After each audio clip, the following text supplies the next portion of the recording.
কিশোর, যুবক, বুড়া, জওয়ান, মা বোন সবাইকে আল্লাহ বারবার বলছে, বান্দা শোনো, প্রকৃত পক্ষেই জীবন হলো আখিরাত। আখিরাত, ওয়া ইন্নাদ দারাল আখিরাতা লাহিয়াল হায়াওয়ান। আখিরাতই জীবন, আখিরাতই জীবন, আসল জিন্দেগি আখিরাত। অতএব এই হজ্জের এই বিধানটাও, কোরবানির বিধানটাও ইসলামের বিধান।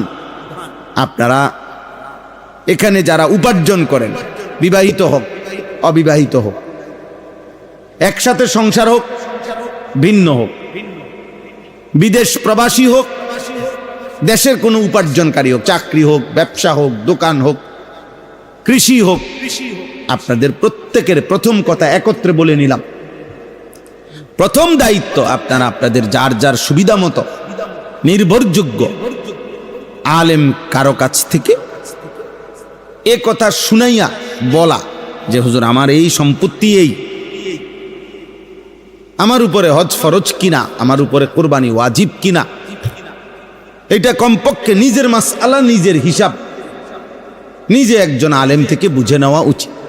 এটা আমরা একসাথে বলা যে এটা একটা কোনো পাইকারি রেট দেওয়া সম্ভব না, বুঝেন? এটা হিসাব, যার যার হিসাব তার তার হিসাব। আপনার হিসাব আপনি না বললে আমি বলবো কেমন?